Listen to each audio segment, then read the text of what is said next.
Hello, everyone. We'll be with you in just a minute. We're just waiting for a couple more people to join. Thank you for joining.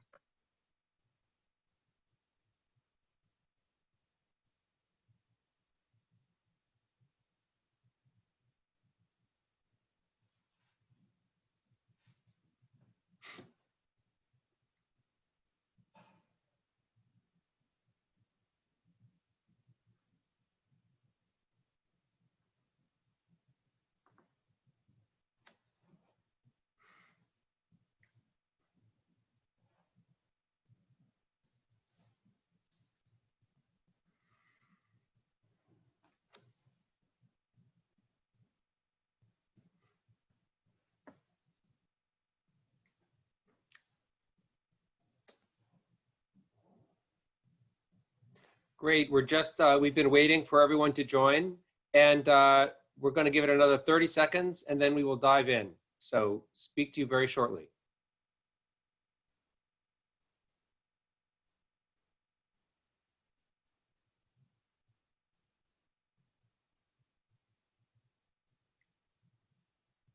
Terrific.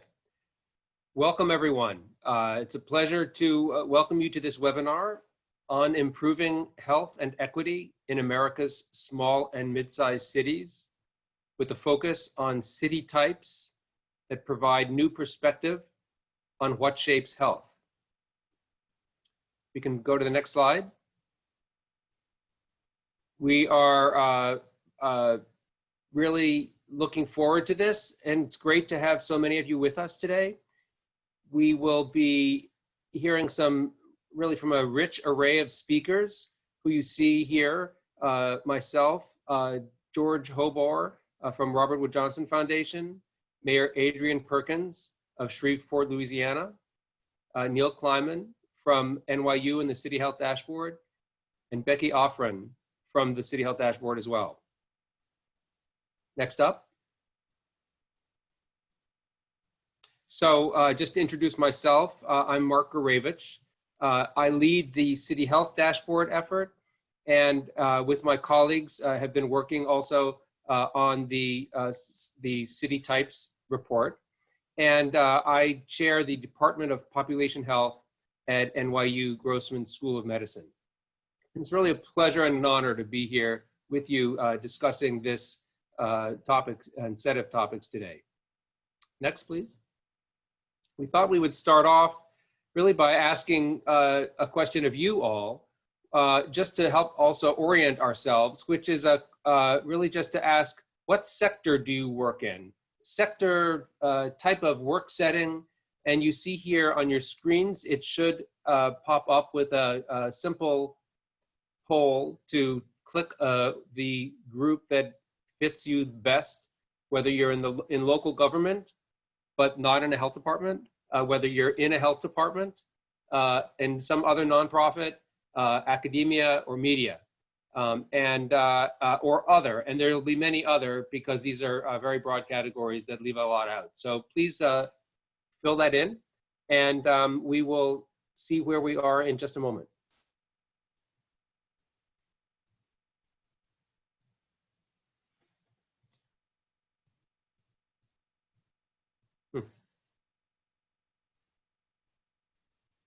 Terrific to see this kind of range. Here you see on your screen, you should see the rough breakdown. So quite a few people from local health departments and from nonprofits, about 13% from academia, a few colleagues from media, and a really wide variety of others. We've been seeing from philanthropy, from state government, from the CDC, from Health IT. So thank you very much. Very helpful to get that sense, and for you all to have a sense for who is on the webinar with you today. Thank you. Next slide. Yeah, a couple of quick housekeeping items. Just so you know, the webinar is being recorded and will be shared. Use the webinar's raise your hand feature if you can't hear us.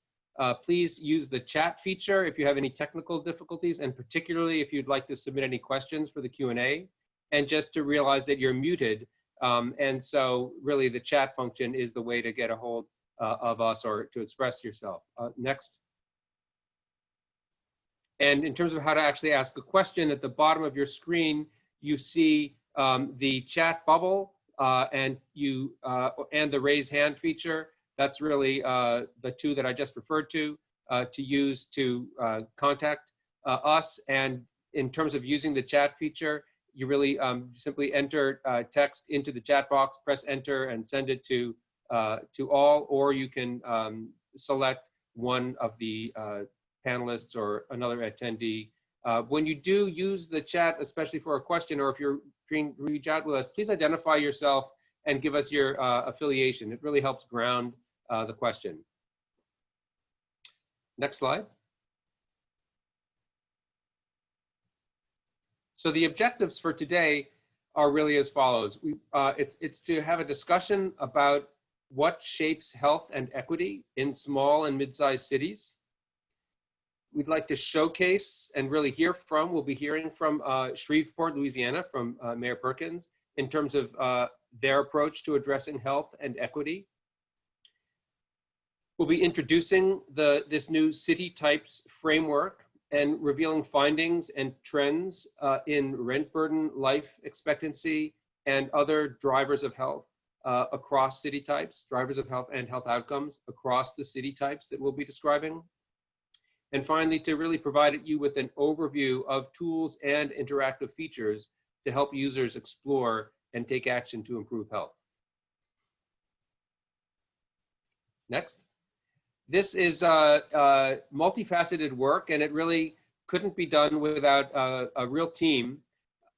So I wanted just to acknowledge and thank up front a couple of groups. The first one is the advisory committee for the work, which is listed here. You'll see, I'm not going to read everyone's names, but really drawn from a range of entities, nonprofits, academia, National Resource Network, NACCHO, What Works Cities, National League of Cities, many others. Really tremendous and incredibly valuable guidance that we have gotten from each of these individuals and their organizations. On the right, you see the team at NYU, at the Grossman School of Medicine, and at NYU Wagner that has put together the city types work, and that is also behind the City Health Dashboard. And on the next slide are acknowledgements. Actually, could you go back one? On the NYU team, I also just wanted to give a specific shout out to Justin Feldman, whose methodologic work is behind a lot of the quantitative dimension of the city types analysis that you'll hear about. Myself, Neil Kleiman, and Becky Alfred will be speakers, but I wanted also to acknowledge Justin's work. Next.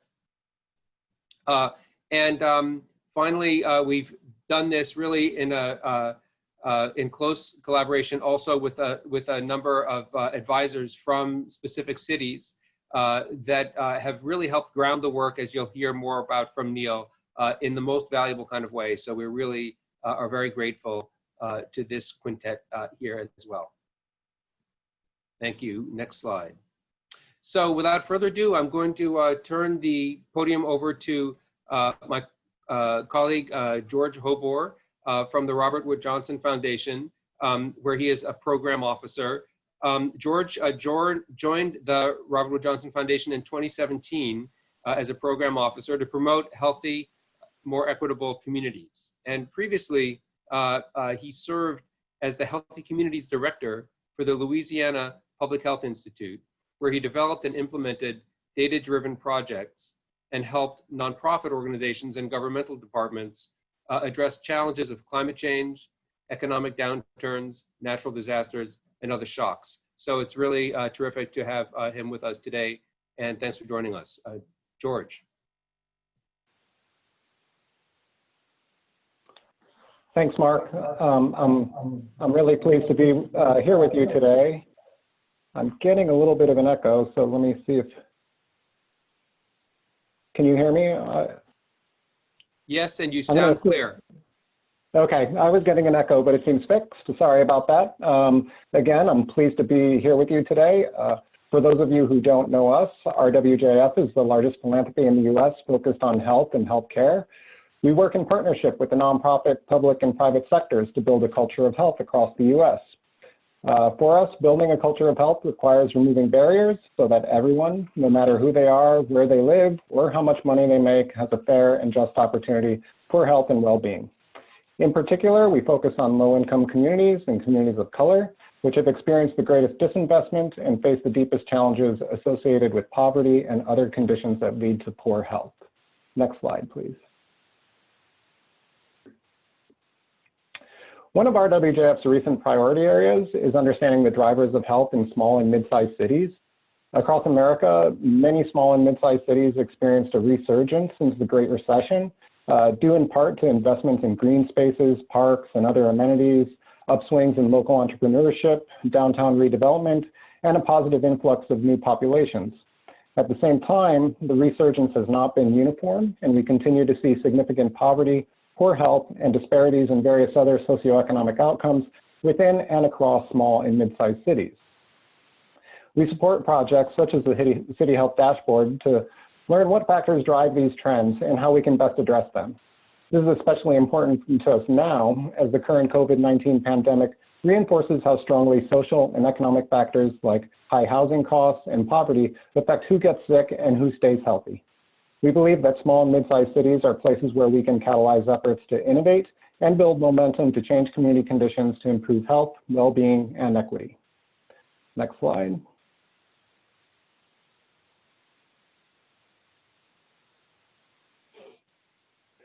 We're excited to have this report from the dashboard, particularly because of its breakdown of small and mid-sized cities into like types.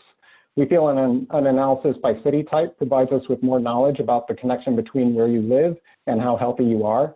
And we look forward to hearing how community leaders, advocates, and researchers can use this new info to work in collaboration to make real change and create thriving communities. So with that introduction, I'm ready to pass it off to the next speaker.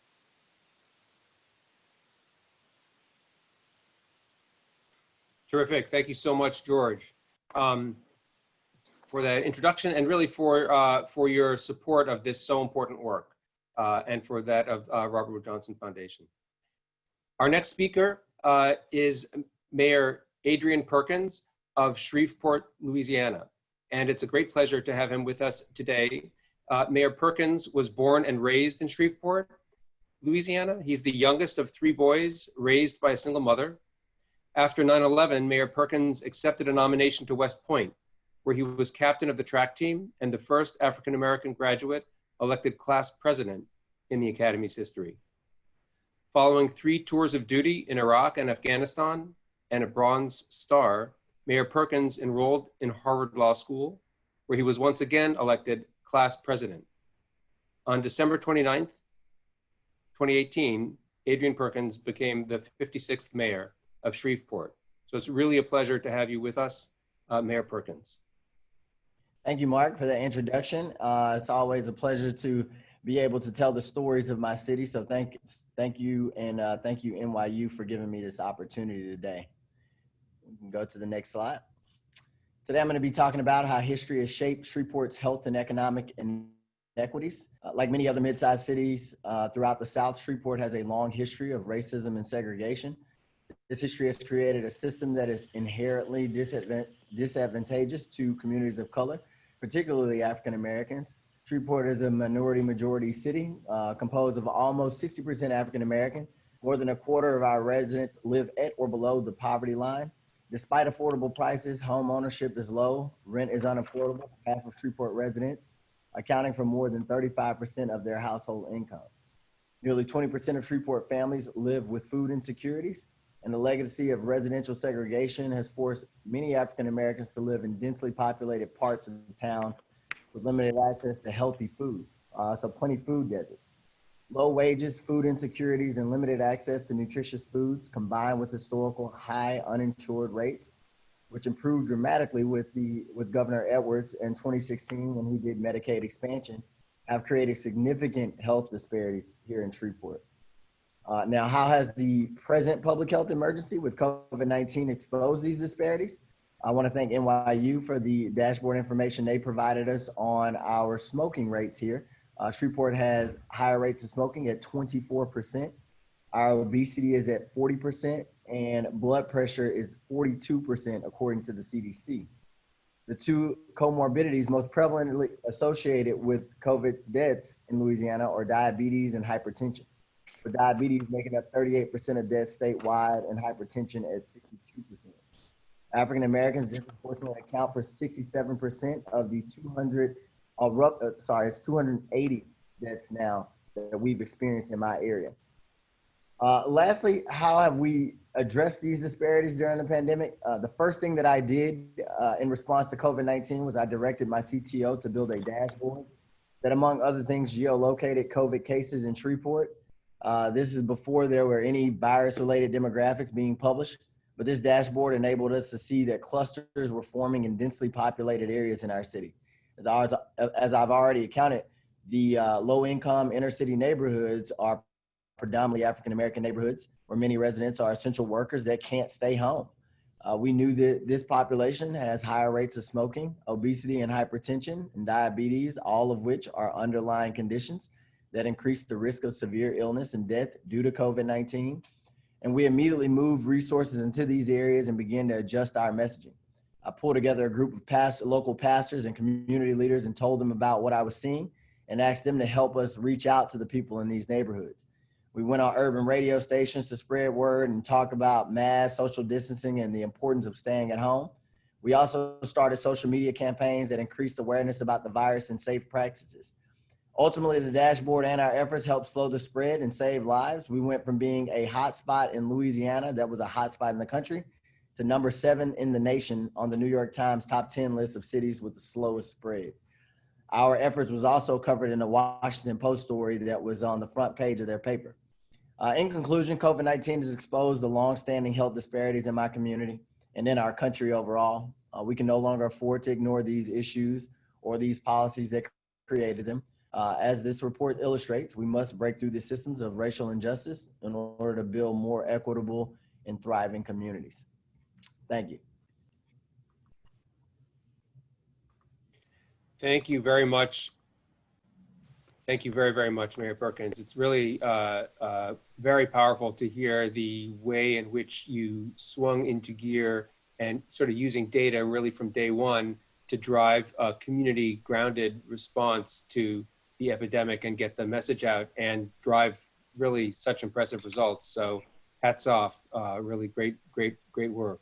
Thanks so much. We have a great team here and we have utilized and leveraged technology since day one. So I was happy that it was able to help in such a big way so quickly. Thank you. We're next going to hear from my colleague, Neil Kleiman. Professor Kleiman is public policy professor at NYU Wagner and at NYU Center for Urban Science and Progress, and a close collaborator in this work. So over to you, Neil. Thanks, Mark. So next slide. All right, so this is a part of the presentation where we talk about what I think of as the entree. This is the report that we have issued. So I'm gonna get at some of the key findings in the report and walk you through them if you haven't had the chance to look through it yet. And this is a report about cities and health. And we very much believe that cities are a key driver of health outcomes, but unfortunately, cities tend to be overlooked because they typically don't have the authority and responsibility for health policy and programs. That tends to be at the county and the state level. But there is a lot that cities can and do every day that impact health outcomes.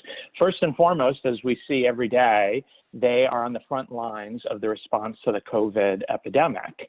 And then there are a number of specifically designated municipal responsibilities that have a lot to do with health outcomes, including housing, safety and criminal justice policy, and responsibility for access and amenities and quality of life issues at the local level. Next slide. And if we're talking about cities in America, for anyone that looks at the data, and for many of us who have worked with local governments, it's obvious that America is a nation of small and mid-sized cities. A lot of times people think of iconic skylines like Chicago and New York, but those are really the rare exceptions. The cities that are over 1 million in America number just 10, and in China you have 662 such cities. So there are really many, many, many places throughout America that qualify small and mid-sized, which we are thinking of for this study, and most do, as populations between 50,000 and 500,000. And we looked at 719 of such cities. And what you find is that these are very diverse places in all kinds of ways and in all kinds of measures. There are also places that are struggling mightily economically. And there are also places, as I mentioned before, where health is a big issue, but there's just not as much data as local governments need to actually act on these issues. So this is a report that's really very much about getting our arms around those 719 small and mid-sized locales from a health perspective. And that means creating a typology, or you might think of as a set of categories. And we came up with 10 distinct city types so that we can get our arms around it. And we employed a cluster analysis, which turned out to be pretty useful in terms of making sense. And there's a fair distribution of cities within those clusters. So next slide.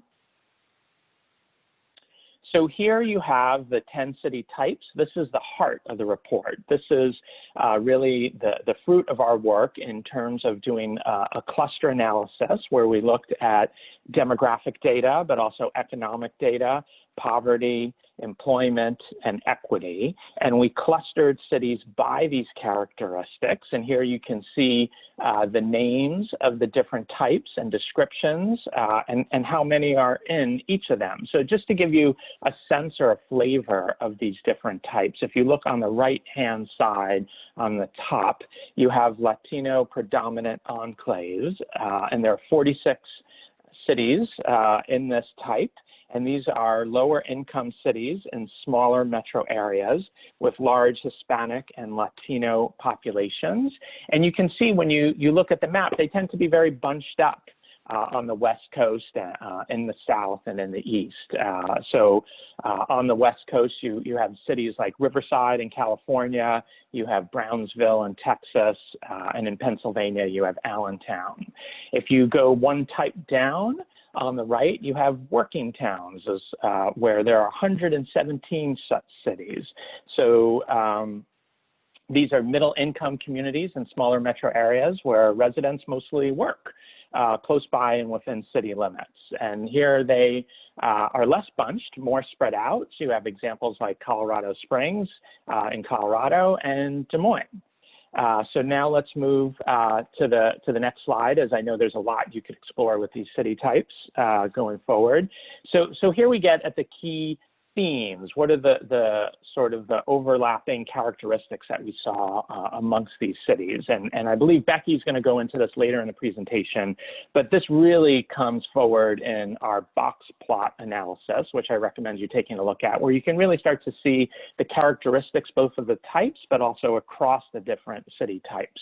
And what we found is that health outcomes often align with socioeconomic disparities. We also found, and this was very interesting to us, that the closer a city is to a big city, the better their health outcomes are. So big city proximity is really an indicator of disparities amongst cities. We were also a bit surprised to find, and it's really worth looking at, that there are almost no middle income city types, that cities really are divided along racial and economic lines. But what we also found is that there are a number of characteristics that hold true across the board amongst all city types. So if you go to the next slide, here are a couple of those where poverty really rose across the board. So between the year 2000 and 2017, poverty rose amongst the 719 cities that we looked at from 12.8 to 15.6%, and that the rent burden increased tremendously across the board from 41 to 52% as well. So next slide. So we also have recommendations in the report, and some of these we had a sense of before going into it, and really a lot of this was discovery from doing this work and having the opportunity to work with cities like Shreveport and others who we've been working with for a number of years, like Providence, Rhode Island, Kansas City, Kansas, Kalamazoo, Michigan, and others. And what we found from working directly with cities, but then also looking at the data, is first and foremost, equity has to be addressed head on. And the good news here is that this is an area where cities actually have a lot of responsibility, whether it has to do with zoning, affordable housing, schools and school districts, and of course, looking at policing issues. But what we also found is that there are a number of ways in which local governments and local leaders can really impact health outcomes that are out of their hands to some degree and tend to be more of a county and state function. And here we need to see more flexibility and more collaboration. And what's troubling, and you're certainly seeing this through the COVID pandemic, is that preemption is on the rise, meaning that cities and local governments are truly creatures of state government, not of the federal government. And state governments tend not to provide as much flexibility and authority as cities need. And this is something that cities will need going forward to address equity issues and health outcomes in their home communities. The final recommendation is the importance of peer networks. So obviously having these 10 types and clusters really lend themselves to these communities working more together. And we also believe that by having more cohorts and more peer-to-peer exchanges, that you can have local agendas to a degree, and a local agenda not just for one community, but a local agenda that might apply within a city type and across the country. Next slide. So we also have put together, and we've done this on the dashboard as well, which we'll talk about, a COVID risk index, and we've ranked the city types accordingly. And as you can quickly see by glancing at this table, and you can look more at it in the report, there's significant variation across the board.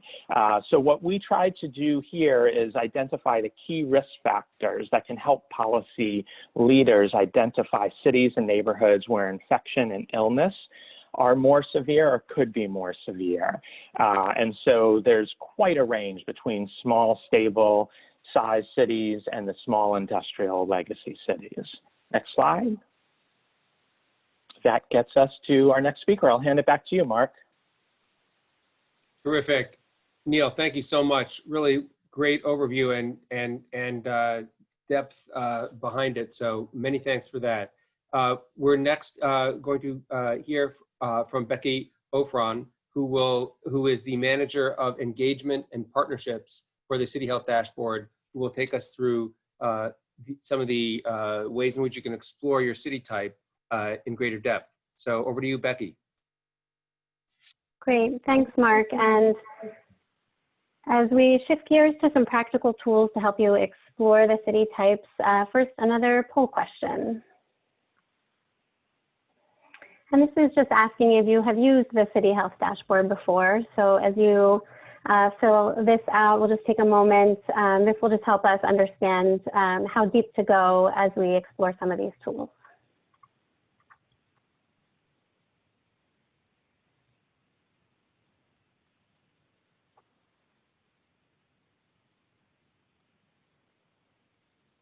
Okay, let's take a look at those results. Okay, great. So we have quite a few number of new users, plus people who have at least seen it before or have been a regular user. So, so great. Whether you are new to the dashboard or an expert user, we'll walk through some of the features. And if I could share my screen now so I can get to the actual tool. Great. Okay. Okay, so in general, this new city types page on the dashboard. It's at cityhealthdashboard.com/citytypes. And I think it was shared in the chat. This is going to be your home base for the report and exploring the findings. This is where you can download the full report and fact sheet, which we definitely recommend checking out. It has many more details than what we have are covering in this webinar today. And you can also download a list of the cities and their city types if you want to use it in further analysis. You can explore some of the general findings here as well. This page is also where you will find the City Types Data Explorer. This is a new interactive way to explore the data in the report. And once you look at the report, this graphic will look familiar. The report has a number of static versions of them throughout, and here it is made interactive. You can view measures in the analysis, such as poverty, life expectancy, renters with excessive housing costs, or what we've been calling rent burden, and homicide rates. Each dot here is a city, and they are grouped by city type. As you hover over, you can see each city and its value for the selected measure, which means you can also see how that city falls within its full city type and how it falls among all small and mid-sized cities. So selecting poverty and finding, we'll take a look at Shreveport, Louisiana here. We can quickly see that it falls into the regional hubs type, and poverty in Shreveport is 25.7%, which is above the median value, which is this line here dividing this box in half. That's the median value, which is around 24.5%, as well as above the median of all small and mid-sized cities, which is at 21.9%. You can also hover over cities in that type that have lower poverty rates to discover potential peer cities with better poverty outcomes, such as Hampton, Virginia, Newport News, Kansas City, Missouri, et cetera. And now that we know from the city types framework that these cities have comparable social, demographic, and economic characteristics, it can help guide some solutions around poverty, which is a driver for so many other health and well-being outcomes. We have also incorporated a new way of finding peer cities within the City Health Dashboard. So you can just click on the logo here at the top. So for those new to the dashboard, it is a free online resource featuring important measures of health as well as the factors that shape health. The site shows over 35 measures for over 750 cities with populations 50,000 and larger. So after selecting a city, and I'm going to pick Kalamazoo now, which is another city that we have worked with a lot, you can explore individual metrics like our new COVID local risk index, which Neil just showed an analysis of that we did with the city types. You can view life expectancy, unemployment, neighborhood walkability, uninsured rates, a variety of really useful measures for city leaders. So today I'm going to pick uninsured. The dashboard contains data from national data sources parsed to the local city and census tract boundaries, so you can really compare apples to apples within neighborhoods and across cities. Here we see Kalamazoo's value for uninsured residents in 2018 was 8.1%, which is better than the average of all dashboard cities at 11%. Note that across the site, lighter colors do indicate better outcomes. And as you scroll down, you'll see those blue shades here in the map. The city map shows values by neighborhood or census tract. And this is really valuable in identifying gaps and disparities. Here in Kalamazoo, we see this neighborhood on the north end has a low rate of uninsured at 3.1%, very close to neighborhoods with higher rates of uninsured residents, the highest here at 14.6%. There's a lot more, of course, to explore with the individual measures, but jumping over here to the Compare Cities tab, you'll find a new addition to a long-standing dashboard feature. You can find other cities to compare on your selected measure.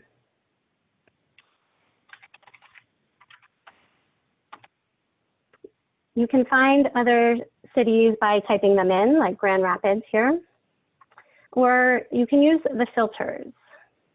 to select for important features like region or demographic characteristics. To this already very useful feature, we've added a new city type filter, bringing up all cities within your city type, making it easier to find and compare across cities that you might not have otherwise realized were peer cities. So all of this is accessible from the new city type page found here. Again, you can download the full report and other materials, find your city in the Data Explorer, and of course, access the full City Health dashboard. We really hope that these tools help bring to life the city types and the findings we've shared with you today, all with the goal of helping cities uncover important levers for change to improve health and equity everywhere. So we know this is just an overview to get you started. We encourage you to check out the report and explore these tools. And with that, we conclude the presentation portion and invite questions through the chat. And I will turn it back to Alicia to help moderate. Yes, hi, thank you, everybody. My name is Alicia O'Brien. I'll be helping moderate the Q&A session. Thank you for already submitting several questions in the chat. I'm going to start to go through those and feel free to add additional ones to the chat. This first question here for the City Health Dashboard team is how do you define small and mid-sized cities? We've seen different interpretations or different definitions. Can you talk a little bit about how you define small and mid-sized cities?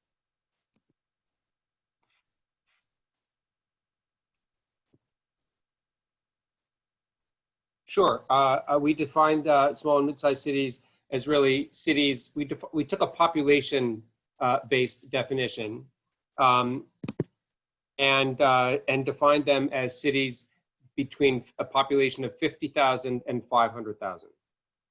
So that excluded about 30 of or so of the largest U.S. cities that are above 500,000. Really saying, with the notion that they're somewhat distinct themselves, and focused really on that mid sector between 50 and 500,000.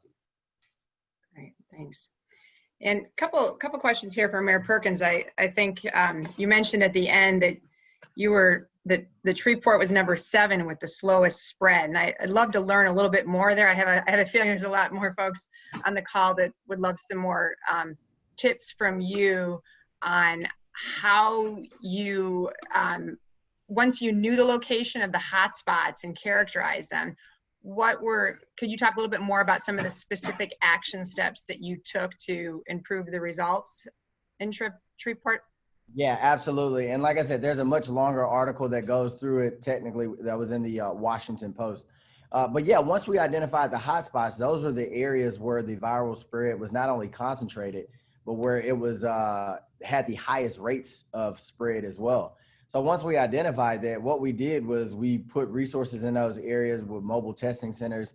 And we also just targeted our messaging in those areas to say, hey, this virus, it could be your neighbor. So, don't invite your neighbor over and they're not wearing a mask or something like that.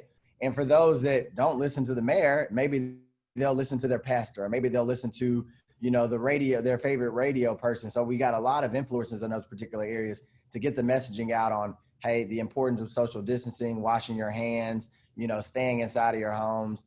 And that's how it was effective. Once we slowed it down in those hotspots, the overall rate of spread throughout the city tremendously slowed as well. So that's what we attribute to that. Great. And one other follow-up question, Mayor Perkins.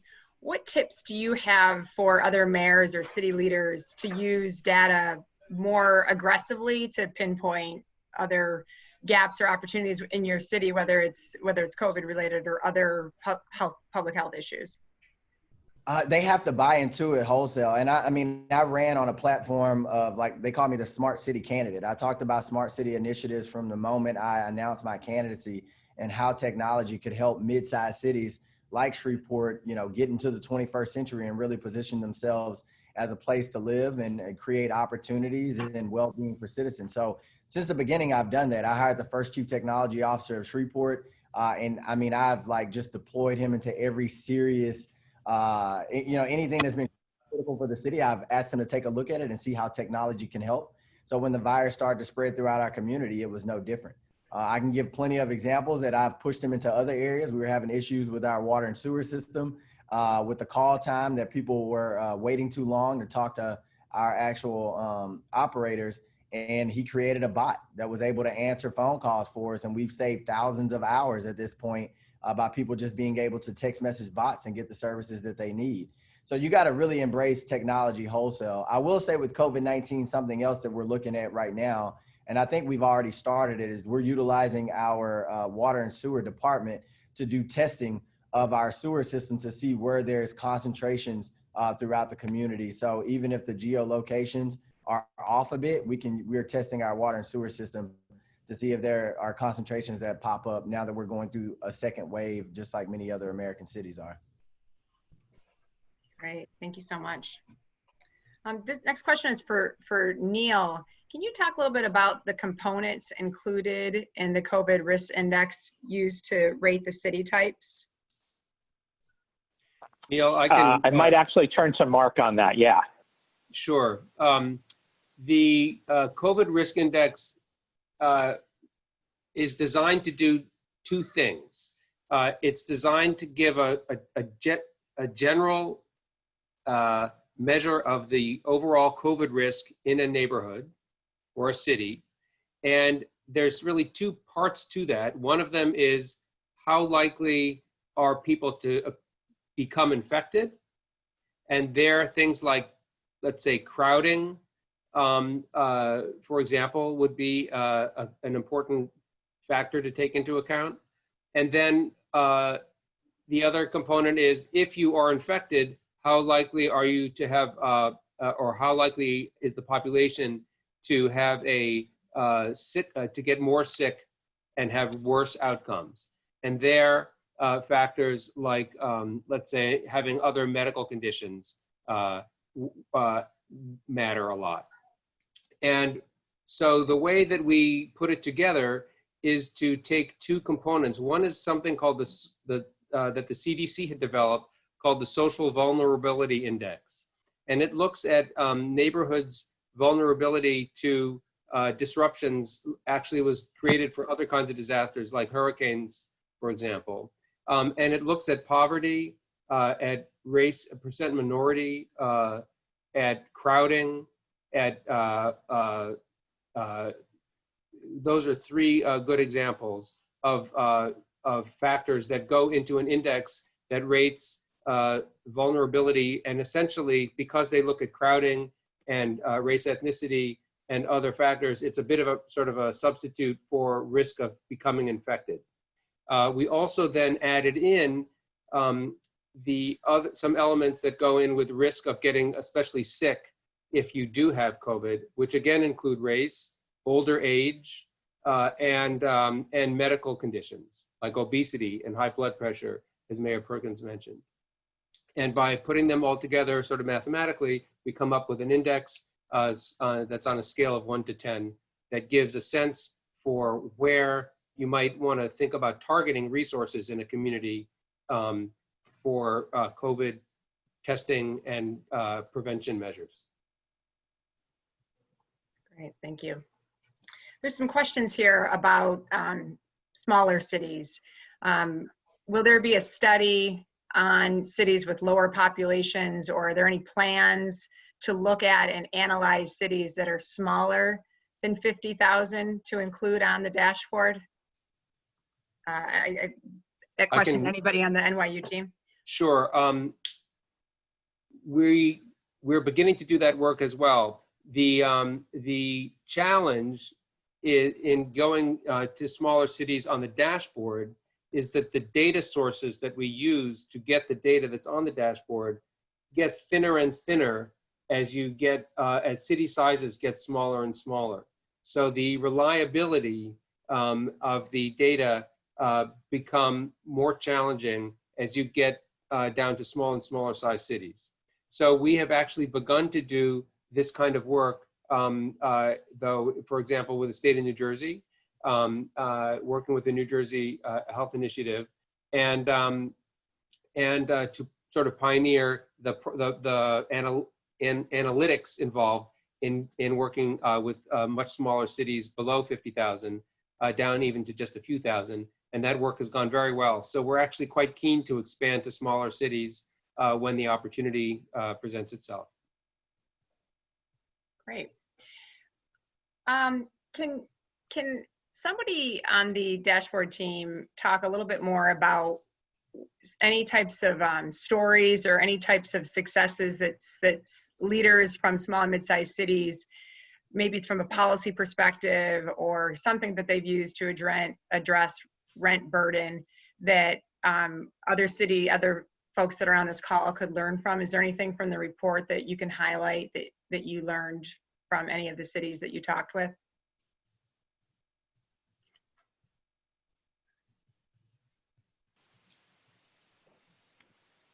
Neil or Becky, is the question specific to rent burden?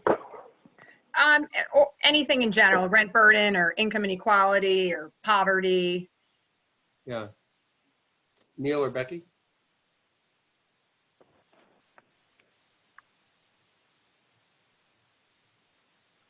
One of the things that I would mention is the importance of sort of really working with county and state governments. And so some of the better examples we've seen is how cities can use this data almost as an excuse, but a positive excuse to begin engaging their county and state governments in ways that they hadn't before. And when we first started doing this work a number of years ago, Waco, Texas did this quite well. And not surprisingly, Waco is situated in the county seat, as a lot of these cities are, but doesn't traditionally have that relationship. But now I think in some ways, partly because of the data, there's a framework for engaging those officials that are relevant to taking on something like housing and poverty, which are just enormous issues and just simply impossible for any municipality to tackle on their own.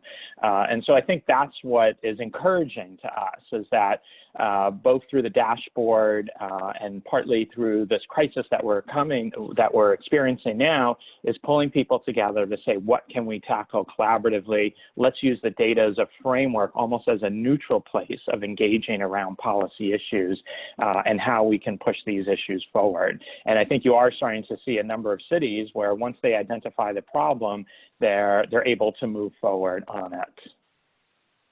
Great, thanks. Neil, and just you mentioned preemption earlier, and I was just wondering if there was anything else there, because I think it's such a huge problem as you pointed out. Do you see it more of an issue for small and mid-sized cities, or just equally a challenge for all cities?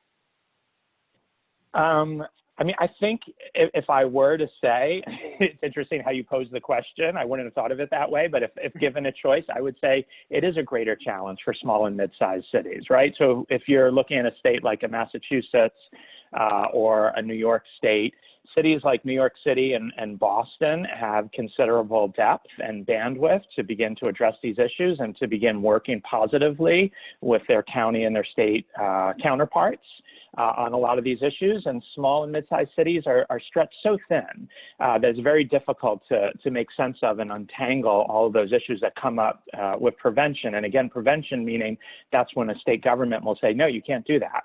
And they'll sort of override anything from who can wear a mask to, binary gendered bathrooms to different health measures and housing policies that local governments want to take on.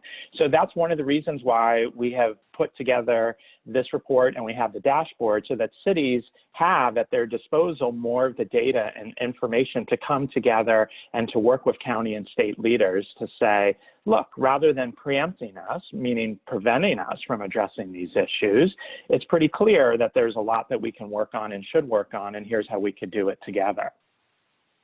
Great. I would just add one thing to that too.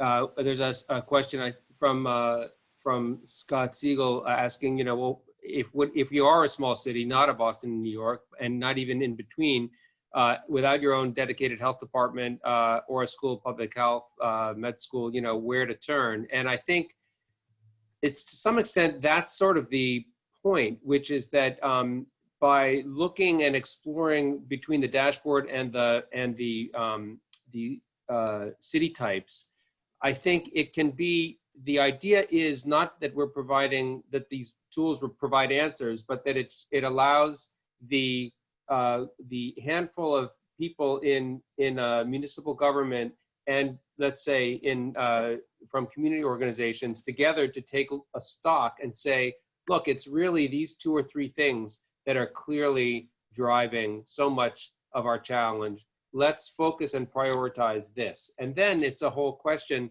about how to take action on whatever this driver might be, whether it's rent burden or something else.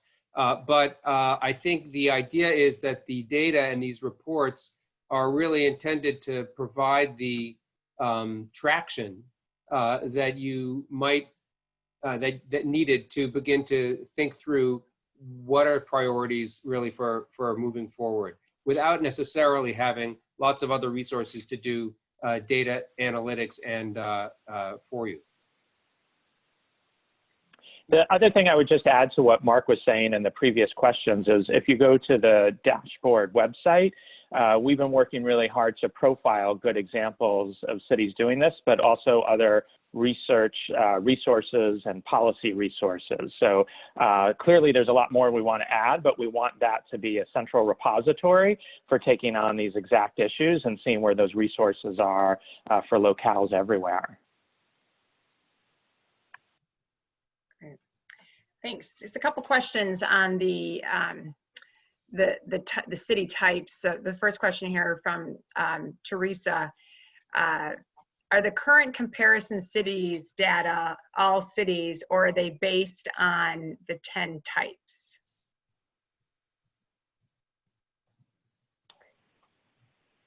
I'm not, this is Becky. I'm not totally sure I understand the question.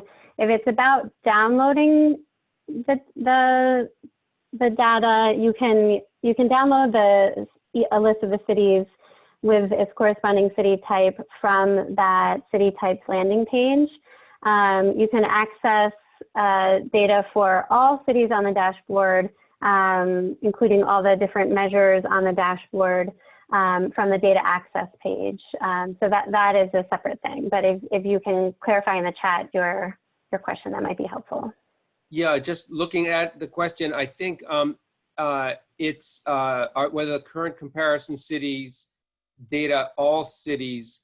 Yes, the comparison, if you're looking in the box plots, where Becky showed that you can find your city as a little dot within those 10 boxes, you're in each group is just the groups, in each box is just the cities in your city type. But if you're on the City Health dashboard, like Becky showed with unemployment, and you're looking and you see that you're at 8% and the national average is 11%, that national average is actually all the cities in the dashboard. And it's not by city type. And speaking of types, so there's some other typologies out there. Can you talk a little bit about some of the other typologies and how you use those when you were thinking about creating the typologies for this report?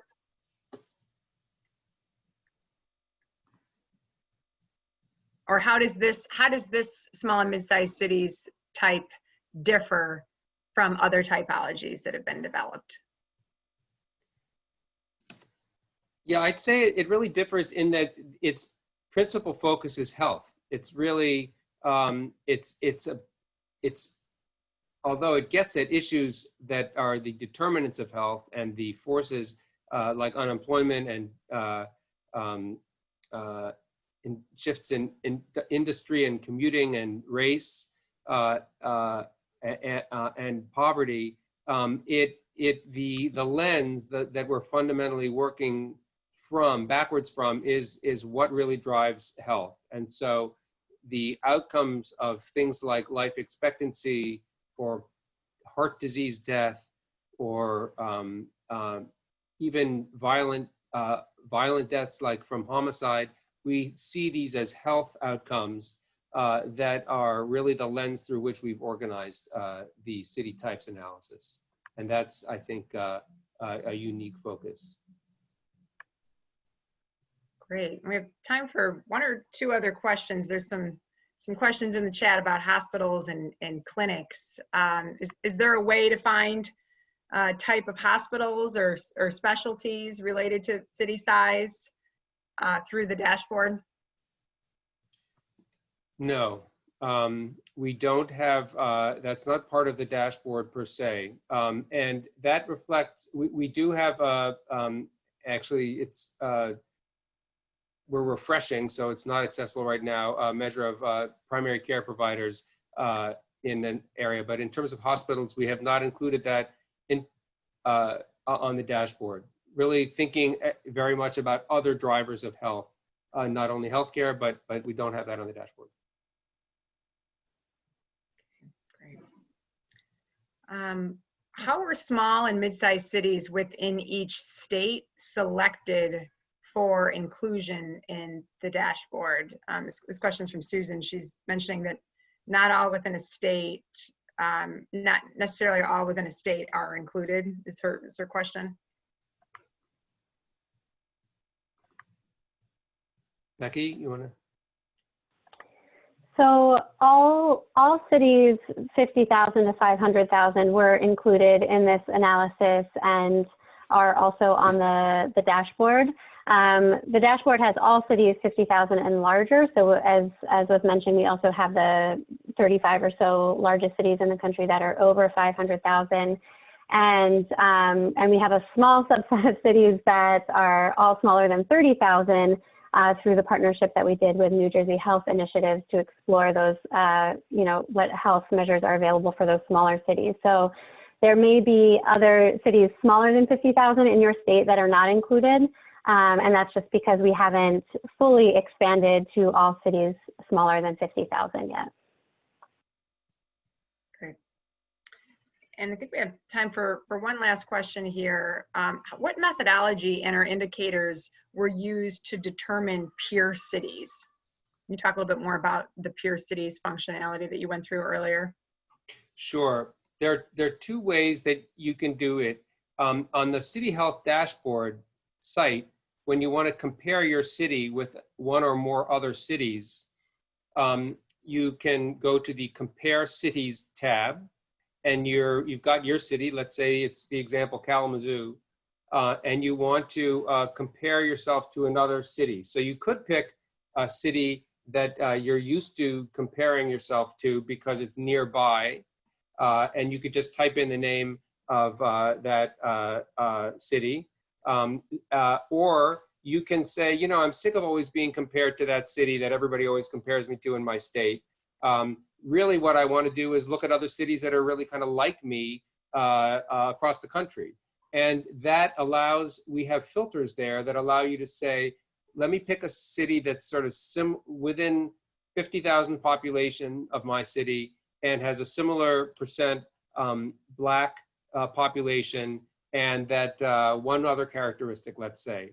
And that will then say, oh, well, here are 3 cities across the country or 13 cities that meet those criteria. And then you suddenly have a group of cities that may or may not be peer cities, but that are a lot more likely to, and that you might not have thought of on your own, where you can potentially see, well, how are they doing on this, say, on whatever it is that you're interested in, and then reach out and potentially connect with them to see what are they doing that we might learn from. Great.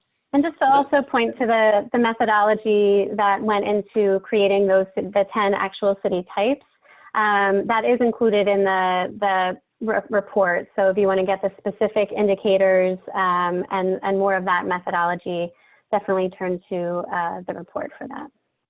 Yeah, I'll just say as we close, and scanning a couple of the other questions that are coming in, there's really a world to explore both on the City Health Dashboard and within the city types report that's on the City Health Dashboard site, as was put into the chat. And including the methods that are behind it, there's a methods appendix at the end of the city types report. And there are very concise one-page descriptions of all the methods for the City Health Dashboard as well. And then, of course, the team at info@City Health Dashboard is always happy to answer any questions as you see here on this slide. So we really thank you very, very much for your attention and your time today, and welcome your own stories and experiences with these data as you explore them. We're happy to answer really any questions and work with you in any way that we can be helpful. So don't hesitate to be in touch, and thank you very, very much for your attention. And with that, I think we're concluding. So it's good to be with you all, and wishing everyone a great rest of the day. Thank you. Thank you to my